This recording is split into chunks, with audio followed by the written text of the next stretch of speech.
disputed map earlier on. So, two very distinguished speakers, both of whom have dealt with the migration issue at the policy-making level.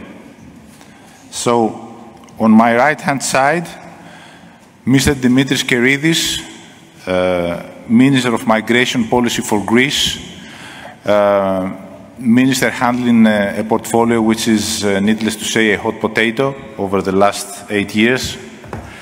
And on my left, Mr. Stephan, also a good friend over the years, German politician from Bavaria, former state secretary responsible on migration in, I would dare to say, even more difficult times than this one on migration.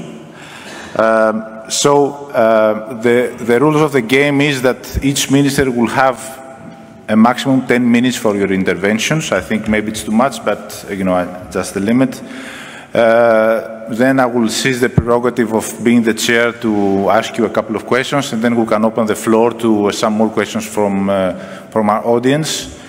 So, Mr. Keridis, the floor is yours. We have a high-level cooperation council with Turkey next week. I understand that possibly there are things you can talk to us on this as a start. Please, the floor is yours. Thank you, Angele. I'm really delighted to be with you this evening.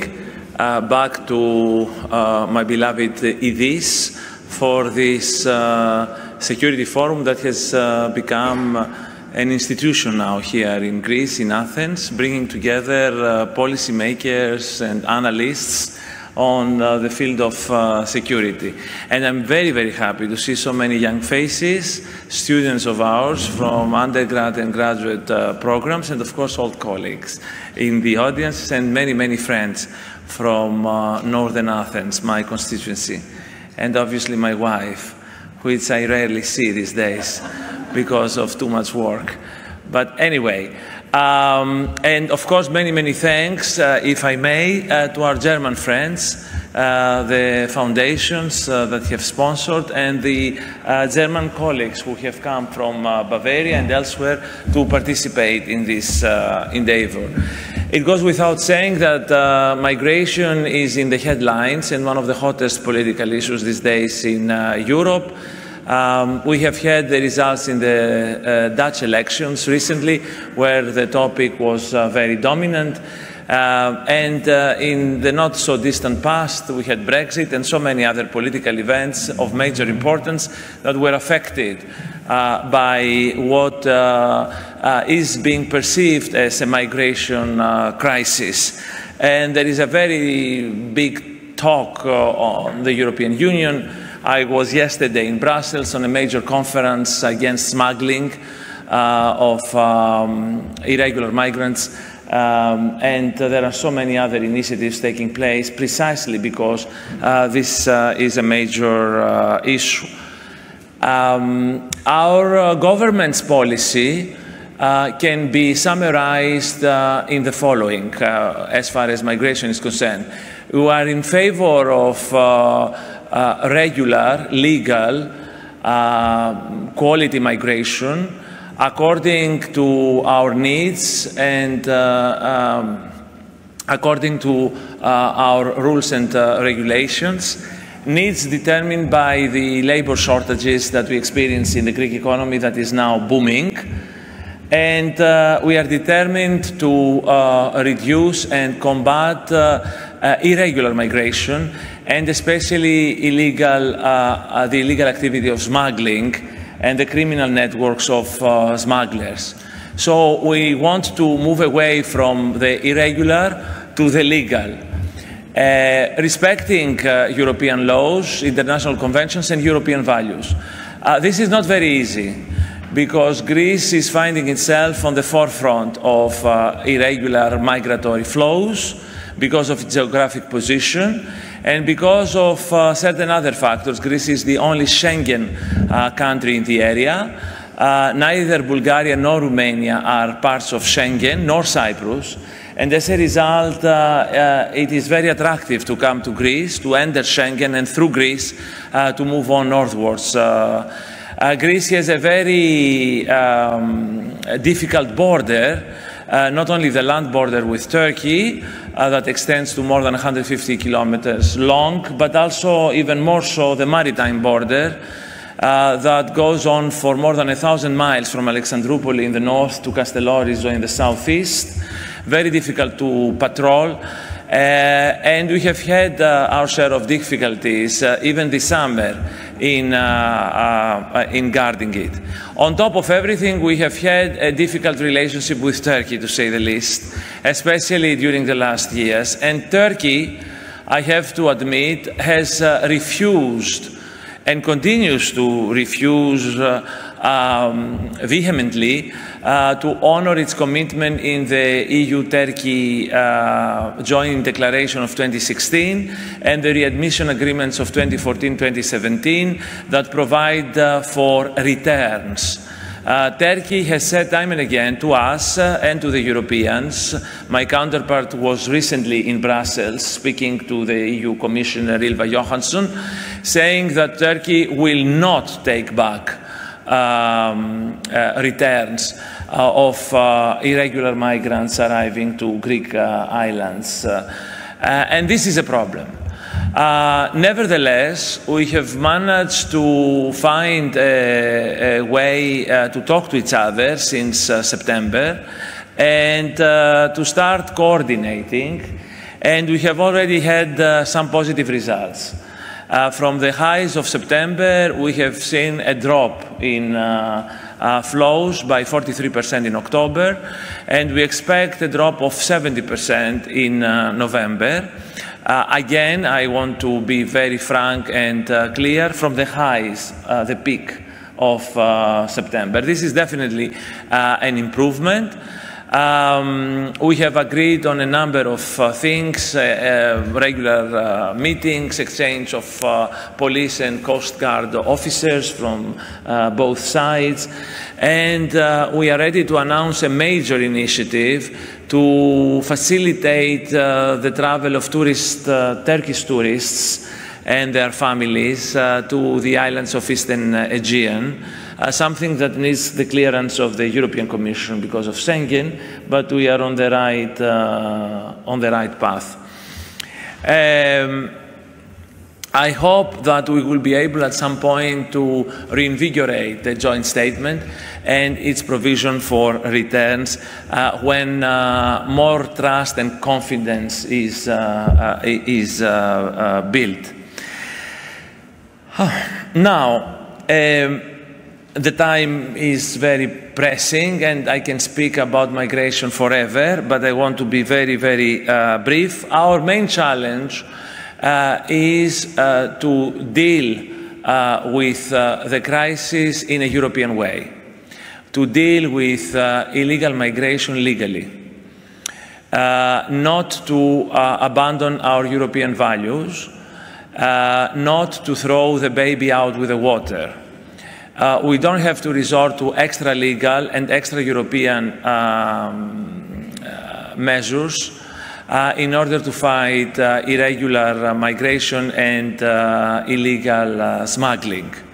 And I think this is the main challenge for the political forces that we both represent, the two panelists here, I mean, of the center-right, of the sensible right, of the European right.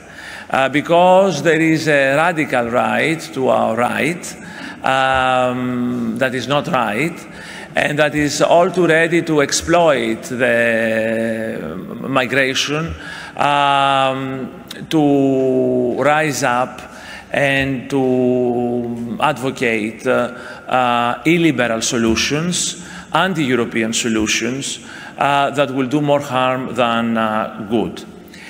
In order for us to succeed, we have to be bold, we have to be confident, we have to be frank, we have to defend the arguments, we have to be strict, we have to be much less naive than we have been, and in particular, I am addressing my remarks to my German colleagues, who I believe have been, especially when it comes to the current government in Berlin, quote-unquote naive. More recently, and I'm sure that my colleague will agree, he comes from the opposition after all, and it's something that I have said to Bild and to CDF and to many German media. More recently, we have had the agreement of the German government for the pact, and that was a big step and a compromise between Meloni on the very right and the German Greens on the very left, and everybody in between, of course, the EPP, the Liberals, the Socialists, so that only the extremes are left out in their usual anti-European stand. The left, and whatever is left of the left, and the very right. Both the Conservatives to our right and the Greens to our left have been divided between Meloni, on the one hand, supporting Kaczynski, Orban not, the German Greens on the other, supporting Mélenchon and other Greens not. So we have a big majority in the European Parliament, which is positive, thanks to the realism that prevailed in Berlin as well as in Rome. From opposite sides of the political spectrum. We have to be frank and to say that for asylum, for example, to work, we need to have returns of those whose asylum applications are rejected. And we have to be very strict with returns, quick returns. Return those who abuse the system. Otherwise, the system will not hold, will not survive. We have to get the facts right, because often there is a lot of exaggeration with the numbers. In Greece, we have 40,000 irregular arrivals this year, a very big number that impresses many. It is a very big number, it is a big problem, but let me remind you that we had 33 million legal arrivals as well. So we had 99.9% of legal arrivals and 0.1% of irregular arrivals. 33 million compared to 40,000, okay? Now, most Greeks would think, if they rely solely on internet and certain media, that we have an explosion of migrants in Greece and that we are under invasion. The truth of the matter is that the migratory population of Greece is declining, is not increasing. The last 5 years, more than 200,000 legal migrants, especially of Albanian origin, have left the country for Italy, Germany, and elsewhere. And those who come irregularly, many of them wait to get their refugee status to depart, or they depart even before that for abroad. Needless to mention what country is the final destination. I'm sure you all understand. So as a result, we have very big shortages in our labor market. My office has been flooded with parliamentarians from all sides, especially from the countryside, demanding workers for farming, construction, tourism, and so on and so forth. And we really need to recalibrate our migration policy to make it work for our own benefit, against the disrespect of rules, against those who violate borders and are trying to, and especially the smugglers, but in favor of control, regular, legal, quality migration that our economy and our society so desperately needs. I think this is the main challenge ahead of us. Now that we live in the post-pandemic world. During the pandemic, things were much simpler. People wouldn't travel, and the economy needs were reduced because of the pandemic. But now we really need to perform this major reform. We are in the process of making some announcements soon on that regard. Now that we are we are getting the flows under control. We have established this coordination, cooperation with Turkey. We have a much better relationship with the European Commission. After the tragedy in Pylos, it was a bit disturbed, to put it mildly. And now we are moving towards this migration reform that is so much demanded by the times. I don't know if it was helpful or confusing, but this is what I wanted to share with you this morning, and I look forward to your questions. European solutions for a European problem is what we claim. And I'm happy to say that Greece, rather than being isolated, as some people might think, is very much at the center of the European debate these days. Our positions are becoming the mainstream positions around which most of our European partners coalesce. Because we have this strict but fair border policy when it comes to irregular migration, and because we are putting renewed emphasis on legal migration, integration, and all the other things that go with it. We have a lot to benefit from our German partners, and they are long tradition, not always successful, but successful nevertheless, of migration policy, and all our other partners and friends in Europe's north. Thank you.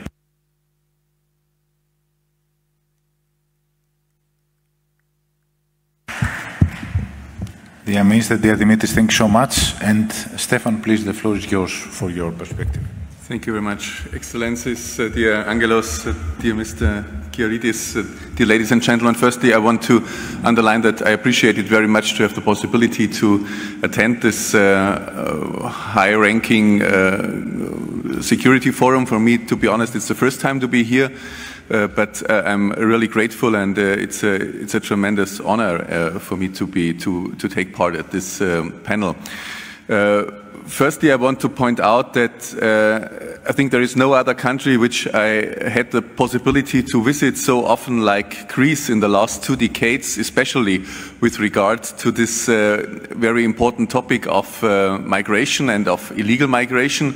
And I want to take the chance to thank especially the Greek partners, the Greek minister, Mr. Keridis, and all your staff members for the outstanding job you do. And as I said, I had the chance to visit also the reception centers at Lesbos, at Chios, at Samos, and I think one very distinctive event was when the Nea Demokratia had the chance to take over the power in Greece again. And from then, I think the things improved tremendously with regard to this important topic of limiting illegal migration. And certainly Greece is one of the most important countries of first reception, and Germany is one of the most important countries of destination. And so I think it's very logical that the two countries, Greece and Germany, cooperate very intensively with regard to this topic of fighting and limiting illegal migration. And I totally agree with you, Mr. Keridis.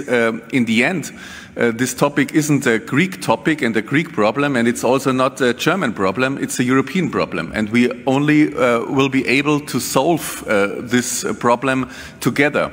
And 3 years ago, when we hold the presidency of the EU Council in the second half of 2020, the Commission published the new proposals for the EU Migration and Refugee Pact for the common European asylum system.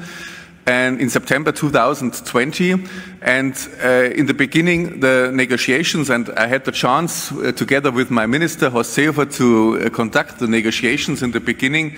It was really a very difficult challenge, because the positions were very different from the eastern countries, especially from Hungary and Poland, and in the former times also Slovakia and the Czech Republic on the one hand, and on the other hand, the Med5 countries, especially Italy and Spain. And I'm very glad that within the last 3 years now it was possible to come together and to find a solution. And in the end, certainly it's not the decisive solution and the one-fits-all solution, but I think it's a tremendous step ahead that now there is a consensus, at least between 25 of the 27 EU member states, that we should make this deal. We should now conclude the negotiations on this EU migration and refugee pact, and I'm very hopeful that in the end also Poland, the new Polish government, which is to be in power, I hope in a few weeks, with the Prime Minister Tusk, it will concede to this consensus as well. And certainly, as I said, that's not the overall solution, but as I said, in the end, national solutions will not be sufficient. And Mr. Keridis mentioned the actual federal government in Germany, and certainly when you are abroad, also as an opposition politician, you should not criticize your own government. But I think the definition you found, you said they act in a little bit way naive. I think that's not the wrong perception, to be honest. I think you could also put it in other words.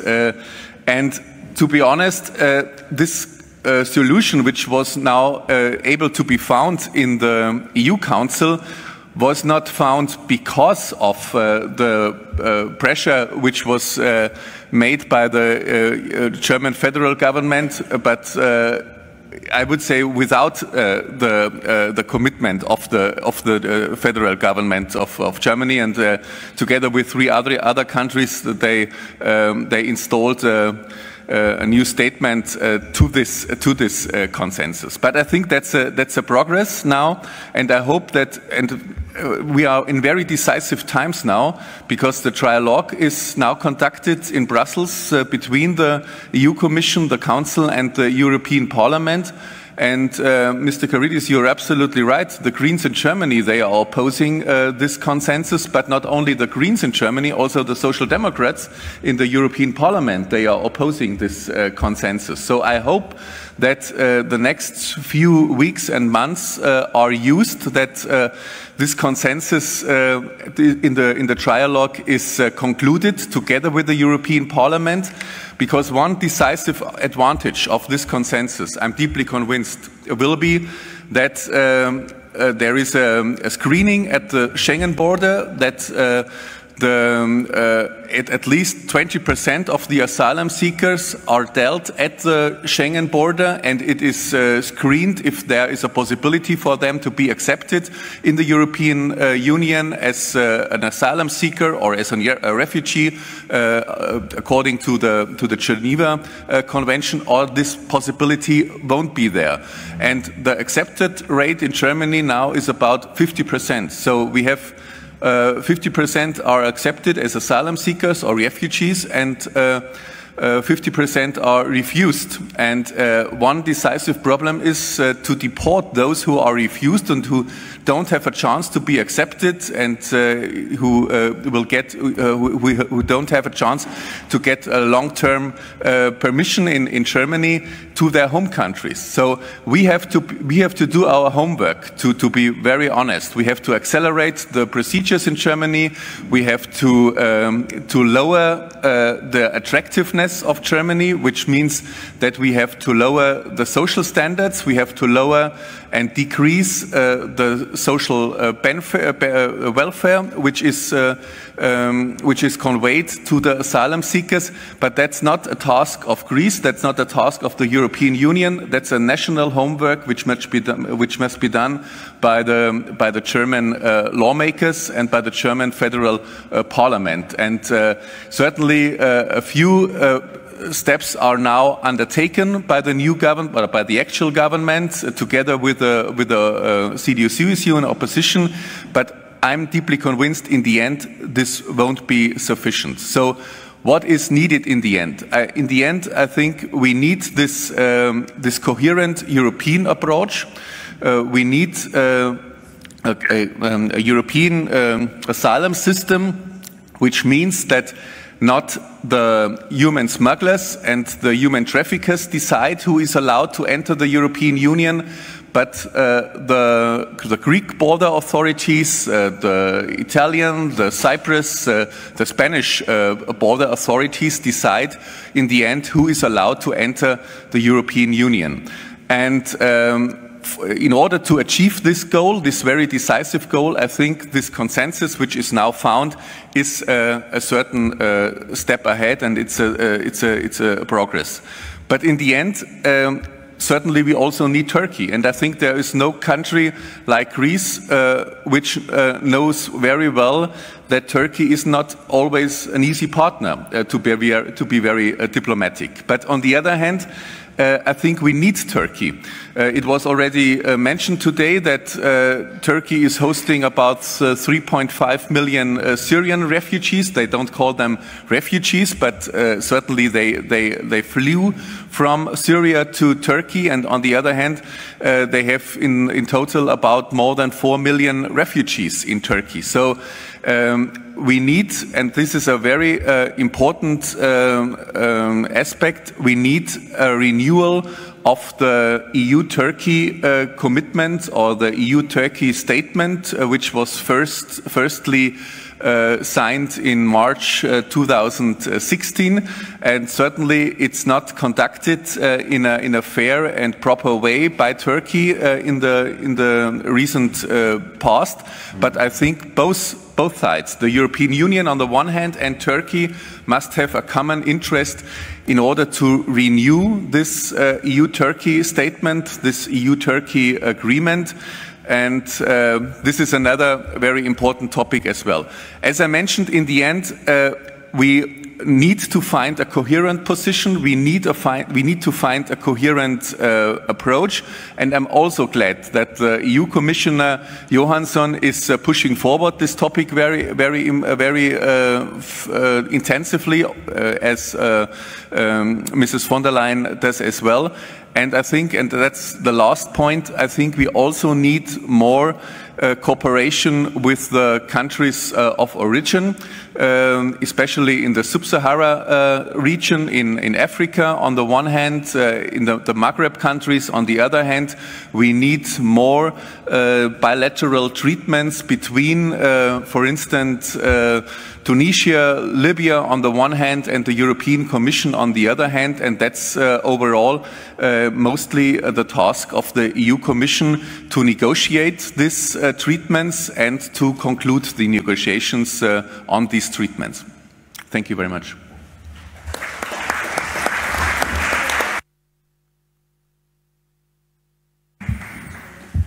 Stephan, thank you so much.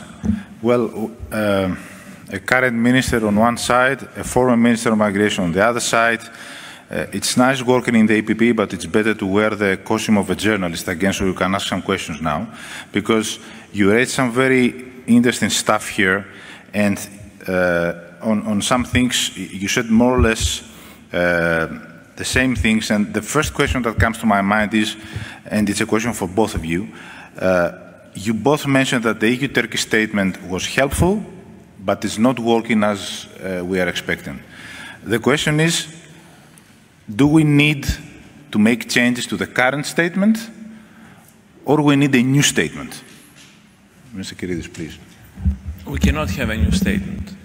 We cannot find 27 countries agreeing on a statement. It was produced at a specific time under the pressure of leaders like Angela Merkel.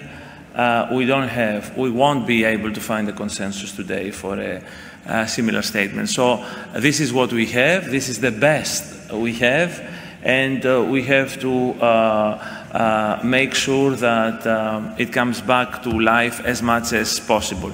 There are positive examples, like the cooperation that I spoke about with Turkey, but we have a long way to go further on that.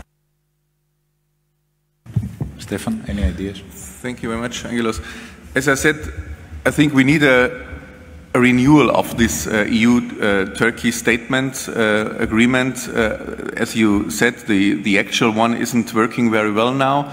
So in the end, I think we need a new approach. And certainly also Turkey should benefit from this agreement. To be honest, in the end, we, the European Union, will have to take the opportunity, or we will have to take the responsibility to pay money to Erdogan. So, but in the end, I think that's the better way to improve the living conditions of Syrian and other refugees in Turkey, to improve the way how they are treated in Turkey, in order to prevent them from crossing the Aegean to the Aegean Islands and to the European Union.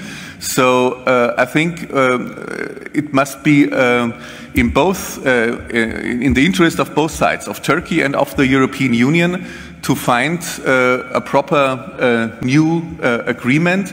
And my impression is that Erdogan now, after his re-election, he is much more open for these discussions. And as it was said today already, I think the high-ranking summit on the 7th of December here in Athens could also be a chance to not to conclude the negotiations on this agreement, but to address this issue to President Erdogan. And I'm deeply convinced in the end, and he has his problems in his own country, everyone knows it, especially with regard to the economy. So in the end, I think we will have to pay money in order to prevent illegal migration to the Aegean Islands and to improve the living conditions for the refugees in Turkey. Allow me a comment here, because it's very interesting what we have heard, and I want to pick up on this. Showering Turkey with money is the easy answer, but it cannot be the whole answer. Turkey has received 9 billion so far, and is expected to receive 3 more billion until 2027. And obviously money is important. And I understand why the Germans would like to resolve the Turkish problem through throwing money, if I may say so. Today, Turks constitute the #2 population of asylum seekers in Germany. And if Schengen access, visa facilitation, even more so visa liberalization for Turkish citizens was difficult in the past, it has become almost politically impossible these days in Berlin, given the numbers. But money, as important as it is, also can take you so far and not further, in the sense that there is the feeling in Turkey that they are being asked to be bribed with EU money to become the storage of refugees in Turkey. I think there is a lot of double talk, a lot of hypocrisy, if I may say so, in our relationship that makes our dealing with Turkey much more difficult. As I said, we are the only Schengen country in the area. Schengen has made traveling to Greece more difficult rather than easy, precisely because all our neighbors are outside Schengen.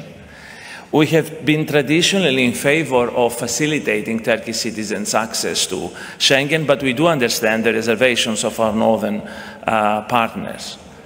Furthermore, saying that we need a new agreement vis-à-vis Turkey might sound nice, but I don't think it's wholly realistic. Europe, you should remember, for all the nice talk, remains very divided when it comes to migration, and I will give you two examples. On the one hand, we have LIBE. LIBE is the Civil Liberties Commission of the European Parliament.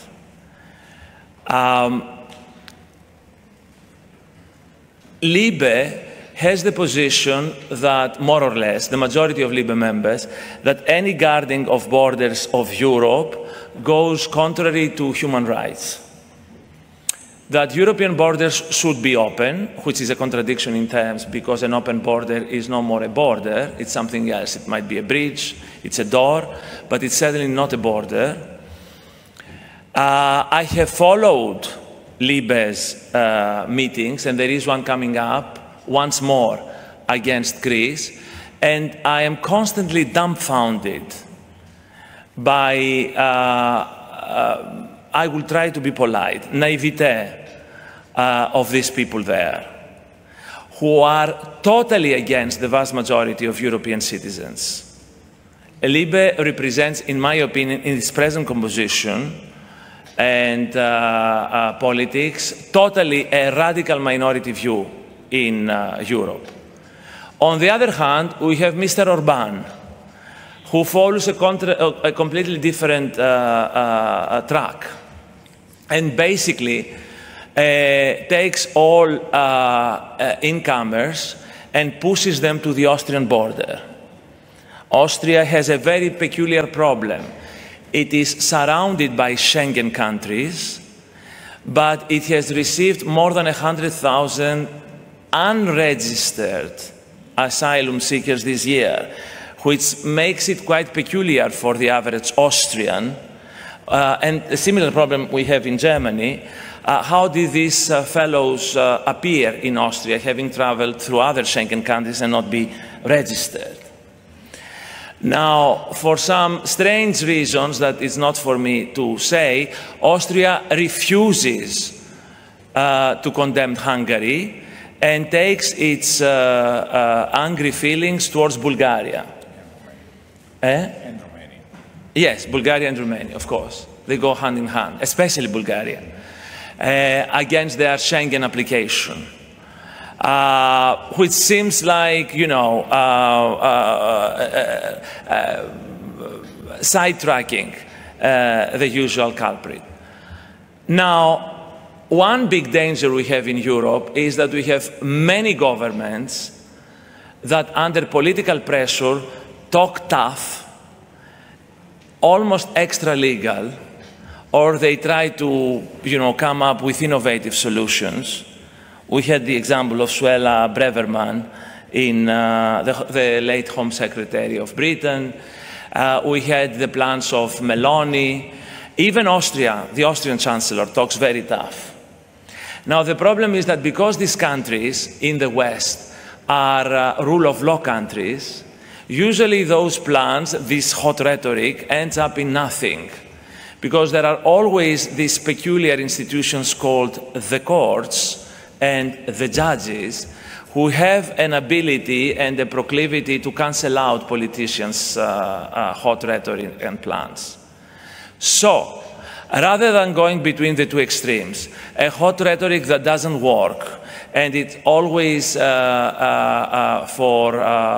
please the voters and to show that something is happening and that we will send those people in Rwanda or in Albania or in wherever. And the LIBE people, on the other hand, we have to come up with realistic solutions within the law that produce results and do the real homework, as my colleague just mentioned, which is not always attractive, it's not always glamorous, it doesn't catch the headlines, but it is the only real way forward for actual effective solutions. And let me conclude again with the German Greens. The German Greens put up a severe fight during the negotiations of the pact in order to do away with the concept of safe third country. Doing away with the concept of safe third country means bye-bye to the joint declaration and any kind of war with Turkey. It will not allow, if Turkey is not a safe third country, there is no way to return people there, right? And it makes it impossible, and any kind of return is equated with refoulement, which is prohibited by the Geneva Convention.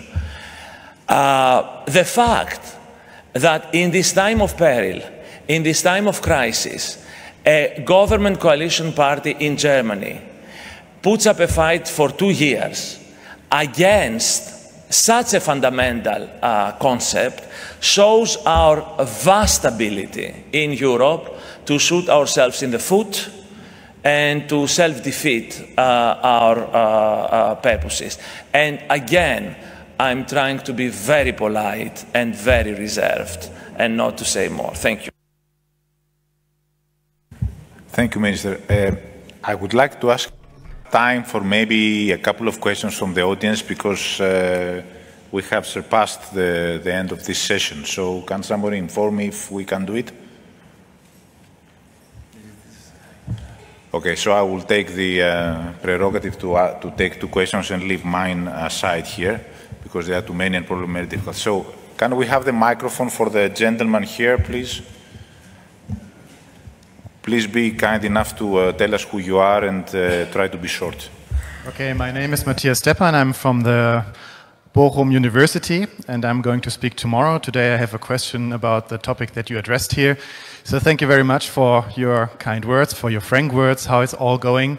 So I see this is all basically treating the symptoms and the symptoms that arrive here at our doorstep. So I was wondering, is there any discussion what kind of other solutions than paying Turkey or other countries to take people back or keep them to basically go and look at the root cause why the people are coming? So we also had in an earlier session, for example, we should talk about climate changes, so we have many climate refugees and so on. So is there any talk on the European level who to really go more to the root cause why these people are coming to us and not staying in their home countries, rather than trying to deal with the people arriving at our doorstep in ways that might basically conflict with our values and with our laws, as you just pointed out? Thank you. Which of you would like to take this? All the questions. Okay, so let's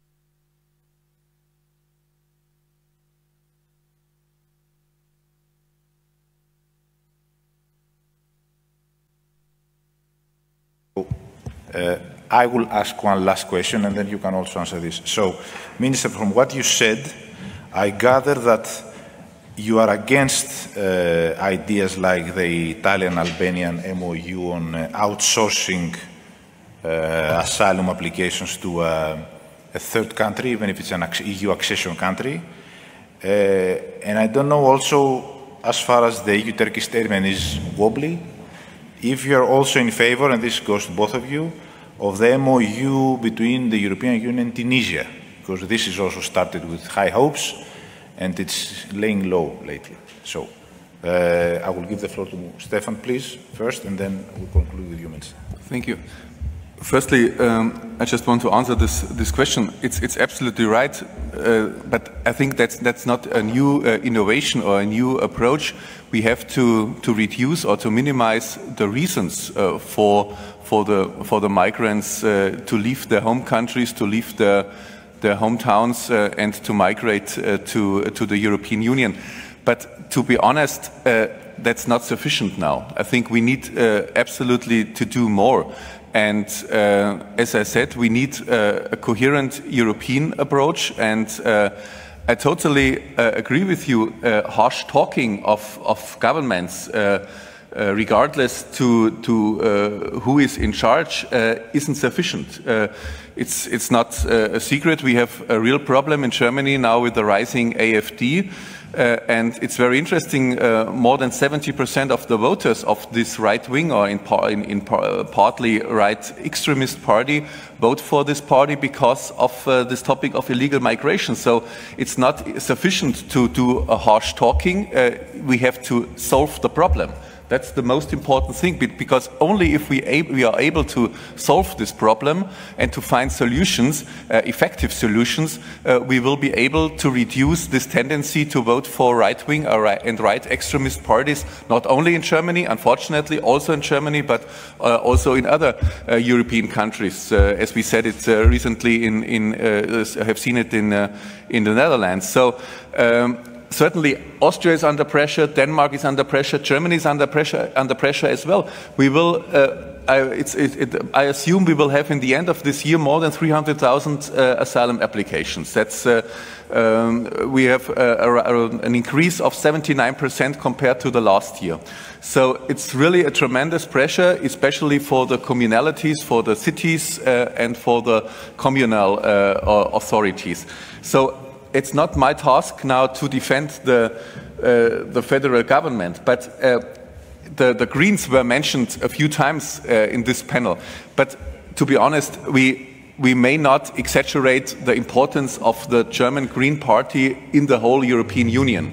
Now there is a coherent position of the federal government of Germany consisting the ministers of the Green Party, and they are willing to accept this consensus which was found in the Council.